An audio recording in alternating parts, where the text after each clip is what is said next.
दोस्तों, सेबी ने यहाँ पे बहुत बड़ी चेतावनी जारी की है एक सरकारी बैंक को। क्या है पूरी वजह, उसको समझने की कोशिश करेंगे इस वीडियो के माध्यम से। दूसरी तरफ देखें तो सेबी ने यहाँ पे एक बड़ा फैसला किया है। सीडीएसएल और एनसीएडीएल दोनों साथ में सेबी क्या है, और जो बड़े इंस्टीट्यूशनल इन्वेस्टर को जो बेनिफिट मिलता है वैसा ही बेनिफिट अब रिटेल इन्वेस्टर को भी मिलेगा, उसको लेकर यहाँ पे कमर कस ली गई है। इसके अलावा आईपीओ को लेकर काफ़ी बड़ा बदलाव आने वाला है। आईपीओ में क्या है वो बदलाव, उसको समझने की कोशिश करेंगे।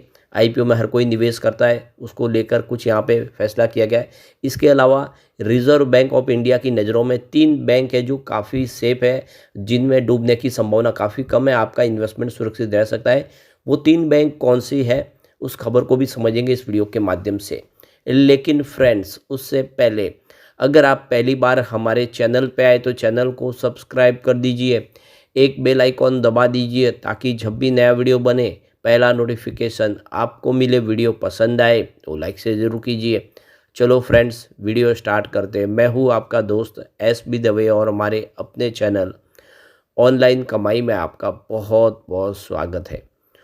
तो सेबी ने एक सरकारी बैंक को एडमिनिस्ट्रेटिव चेतावनी जारी की है। तो देख सकते हो कि है इंडियन ओवरसीज बैंक, यह एक गवर्नमेंट की बैंक है और इसकी जानकारी इन्होंने एक्सचेंज को दी है।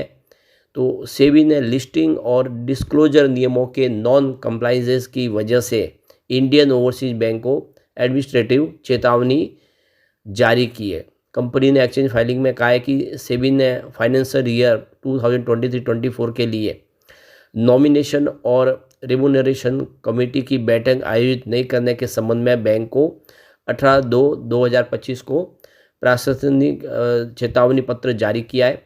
बैंक के पत्र में लिखित चिंताओं और निर्देशों को दूर करने के लिए आवश्यक कदम उठाएगा, ऐसा बैंक ने कहा है।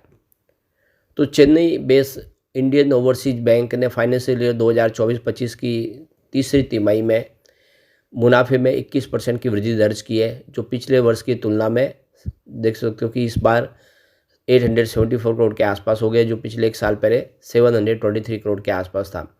और बैंक की जो कुल इनकम है उसमें भी 13% की वृद्धि देखने को मिली है, जो 8409 करोड़ तक पहुंच गया है, जबकि पिछले एक साल पहले सेम क्वार्टर में 7437 करोड़ के आसपास था। यानी कंपनी की प्रॉफिट और इनकम दोनों ही बढ़ा है। तो अब यहाँ पे सेबी की तरफ से इनको चेतावनी जारी की गई है। एक जो और बड़ी अपडेट निकल के आ रही है आईपीओ के लेकर, लेकिन आईपीओ में पैसे आप लगाते होंगे, आईपीओ को लेकर कुछ नियमों में बदलाव किया जा रहा है। तो सेबी आईपीओ लाने वाली कंपनियों के लिए वित्तीय और ऑपरेशनल प्रदर्शन के मापने वाले मैट्रिक्स के खुलासे जो डिस्क्लोजर है उसको और सख्त और विस्तृत बनाने जा रही है। बहुत सारी कंपनियां आ रही है और डाउट आ रहे हैं कि सब कंपनियों में जो आईपीओ ला रही है क्या आगे जाके कुछ गड़बड़ न हो जाए। इसी को लेकर सेबी अब कुछ नए पैमाने लेके आ रही है। ये बदलाव कंपनियों की पारदर्शिता बढ़ाने और निवेशकों को बेहतर जानकारी देने के लिए किए जा रहा है। तो मनी कंट्रोल को मिली जानकारी के मुताबिक पुरानी डील्स की डिटेल 3 साल तक दिखानी होगी। पहले कंपनियों को सिर्फ पिछले 18 महीनों के शेयर बिक्री और डील्स के बारे में बताना होता था, अब उसको 3 साल तक कर दिया गया है। अब उन्हें 3 साल तक की डील्स और निवेशकों को दी गई सभी महत्वपूर्ण जानकारी का खुलासा करना होगा। ज़्यादा डिटेल में वित्तीय जानकारी भी देनी होगी। अब कंपनियों को केवल बेसिक जानकारी नहीं बल्कि फाइनेंशियल मैट्रिक्स, रेशियो और ऑपरेशनल पैरामीटर्स भी बताने होंगे। इससे पहले निवेशक कंपनी के long term growth, financial performance और बिजनेस मॉडल को अच्छे से समझ पाएंगे और केपीआईसी को ऑडिट कमेटी और एक्सपर्ट से अप्रूव भी कराना होगा।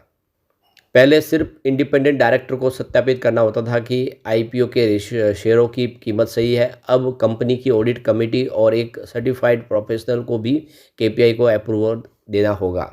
तो 3 मुख्य कैटेगरी में केपीआई की क्लासिफिकेशन होगी, जिसमें जीएएफ यानी वित्तीय मैट्रिक्स यानी कंपनी के आधिकारिक वित्तीय आंकड़े, और नॉन जीएएफ वित्तीय मैट्रिक्स जिसमें अलग अलग वित्तीय रेशियो शामिल है, ऑपरेशनल मैट्रिक्स जो बिजनेस के परफॉर्मेंस को दर्शाते हैं, और केपीआईज को नंबर पेश करना होगा, कोई सब्जेक्टिव जानकारी नहीं।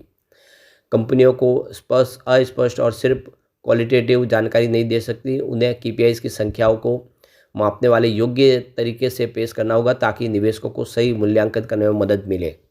बोर्ड मीटिंग में चर्चा किए गए केपीआई भी डिस्क्लोज करने होंगे। अगर पिछले 3 सालों में कंपनी की बोर्ड मीटिंग में किसी केपीआई पर चर्चा हुई है तो उसे निवेशकों के सामने लाना होगा। अन्य कंपनियों से तुलना भी करनी होगी। आईपीओ लाने वाली कंपनियों को अपने केपीआई को कम से कम 3 इंडस्ट्री पीयर कंपनियों जिनमें प्राथमिक भारत की लिस्टेड कंपनियां हो उनके साथ कंपेयर करना होगा। अगर भारत में कोई लिस्टेड प्रतिद्वंदी नहीं है तो वे किसी ग्लोबल कंपनी के साथ तुलना कर सकते हैं। इशू प्राइस तय करने वाली सभी केपीआई का खुलासा जरूरी है, यानी हर तरह से क्लेरिफिकेशन देना होगा सब। आईपीओ में जो शेयर की कीमत तय की जाएगी उसके आधार पर बने केपीआई को भी सार्वजनिक करना होगा। इसे कंपनी के एमडी, सीईओ, एग्जीक्यूटिव डायरेक्टर या सीएफओ को प्रमाणित यानी सर्टिफाइड करना होगा। तो इस बदलाव से निवेशकों को ज़्यादा पारदर्शिता मिलेगी और वे आईपीओ में निवेश करने से पहले कंपनी की सटीक वित्तीय स्थिति का आकलन कर पाएंगे। कंपनियों को अपने फाइनेंशियल डेटा को ज़्यादा क्लियर और विस्तृत तरीके से पेश करना होगा। नए ज़माने की कंपनियां, स्टार्टअप आदि जो पहले आईपीओ में अधिकतर ऑपरेशनल मैट्रिक्स दिखाती थी, अब उन्हें मजबूत वित्तीय डेटा भी दिखाना होगा। सेबी के नए नियम आईपीओ के निवेश करने वालों को लोगों को ज़्यादा जानकारी देने, कंपनियों को अधिक जिम्मेदार बनाने के लिए बनाए गए हैं। इससे निवेशकों को कंपनी की वित्तीय स्थिति और लॉन्ग टर्म ग्रोथ के बारे में अच्छे से मदद मिलेगी और वो फैसला लेने में उनको आसानी होगी। तो एक तरह से कह सकते हैं कि सेबी चाहता है कि अब आईपीओ लाने वाली कंपनी की सारी जानकारी, एक एक छोटी से छोटी जानकारी सबके सामने हो और उसके हिसाब से उसकी कीमत तय की जाए ताकि आगे जाके कोई फंसे नहीं। बहुत सारे कुकुर मुत्तों की तरह कंपनियां निकल कर आई जिन्होंने अपने आईपीओ लाए, आईपीओ काफ़ी सक्सेस भी हुए, लिस्टिंग भी डबल हुई, लेकिन बाद में वो सारे आईपीओ नीचे आ जाते हैं, लोगों को भारी नुकसान होता है। और लोगों के नुकसान से बचाने के लिए सेबी ने ये शानदार फैसला किया है।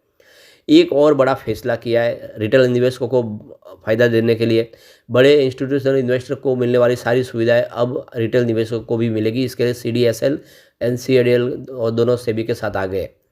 तो सेंट्रल डिपॉजिटरी सर्विस लिमिटेड यानी सीडीएसएल और नेशनल सिक्योरिटी डिपॉजिटरी लिमिटेड एनसीडीएल ने अपने इन्वेस्टर ऐप्स में नए फीचर लॉन्च किए हैं। सीडीएसएल का इन्वेस्टर ऐप माई इजी और एनसीडीएल का इन्वेस्टर ऐप स्पीड ई, इसे लेकर एनसीडीएल और सीडीएसएल दोनों ने ही बाजार नियामक security exchange board of India SEBI के साथ हाथ मिलाए यूनिफाइड इन्वेस्टर ऐप लॉन्च किया ताकि निवेशक एक सुरक्षित प्लेटफॉर्म पर अपने सभी financial statements, share holding, investment को देख सके।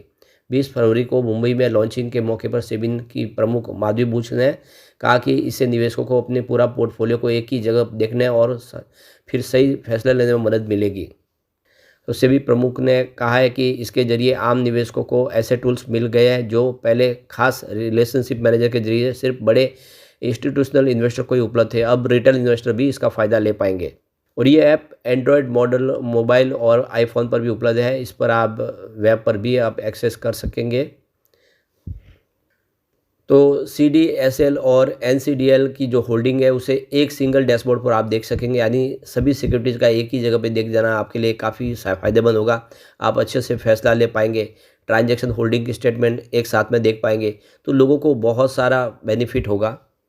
सेबी की जो प्रमुख है माधवी बुच, उनका कहना है कि यूनिफाइड इन्वेस्टर ऐप के जरिए फर्जीवाड़े को रोकने में मदद मिलेगी। ऐसा इसलिए क्योंकि इससे डेटा सीधे एक्सचेंजों और डिपॉजिटरी और क्लियरिंग कॉरपोरेशन से लिया जाएगा। इसका मतलब ये हुआ कि आम निवेशकों को डेटा सीधा मिलेगा, बीच में किसी फर्जीवाड़े की कोई गुंजाइश खत्म हो जाएगी। तो लोगों को फर्जीवाड़े से बचाने के लिए सेबी का ये अच्छा फैसला है। एक और जो बड़ी अपडेट निकल के आ रही है, 3 बैंक है जिनके ऊपर आरबीआई को पूरा भरोसा है कि वो डूबेगी नहीं, वो आपका पैसा वहाँ पे सुरक्षित रहेगा।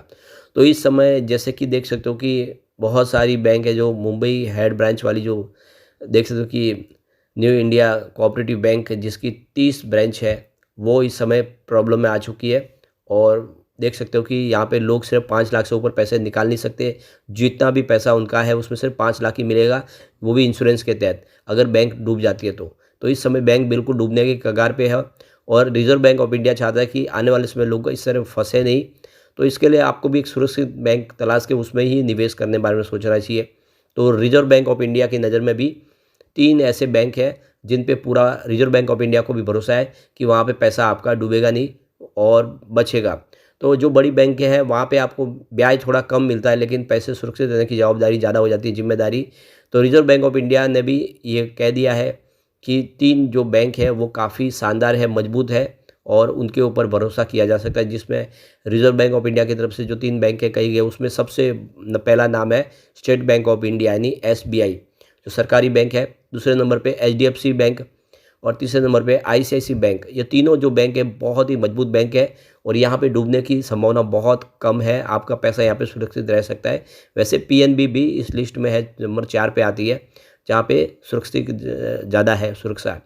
तो देख सकते हो कि ये जो बैंक बताई गई है ये बहुत ज़्यादा सुरक्षित है और इनमें RBI का भरोसा है पूरा है कि इनमें अगर पैसा है तो वहाँ पे उनके डूबने की संभावना कम है, क्योंकि इस समय बहुत सारी बैंक है जो डूबते हैं। इससे पहले भी यस बैंक के साथ हो चुका है, लेकिन RBI ने उसको बचाया, लोगों का पैसा डूबने नहीं दिया, उसको SBI की मदद से फिर खड़ा किया। तो इसीलिए आपको ये खास ध्यान रखना है। लेकिन फ्रेंड्स, कोई भी इन्वेस्टमेंट करने से पहले अपने फाइनेंशियल एडवाइज़र से एडवाइस ले ले या अपना खुद का रिसर्च करें, क्योंकि मैंने वीडियो आपके एजुकेशनल पर्पज़ के लिए भी बनाया। वीडियो पसंद आए तो लाइक से ज़रूर कीजिए और चैनल को सब्सक्राइब कर दीजिए।